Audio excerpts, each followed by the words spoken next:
বাংলাদেশের প্রধান উপদেষ্টা জাতিসংঘের অধিবেশনে যোগ দিতে 3টি রাজনৈতিক দলের নেতাদের কেন নিছে জানেন দেশবাসী? জানেন না। এক নিয়ে গেছে যে বাংলাদেশের সেনমাটি কক্সবাজার টেকনাফ বিক্রি করার, একলা তো বিক্রি করতে পারবে না, সেই জন্যেই বিএনপির নেতাদের স্বাক্ষর, জামাতের নেতাদের স্বাক্ষর, এনসিপির স্বাক্ষর দিতে হবে। হে তো একলা দোষ ঘাড়ে নিবে না।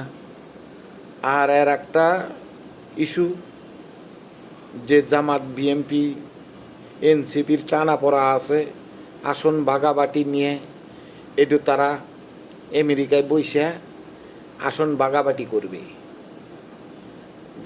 শোনা যাচ্ছে যে জামাত 33টা দিবে, এনসিপি 10টা দিবে, আর সবকটি বিএনপি আসন এই সিস্টেমে ভাগাভাগি করবে।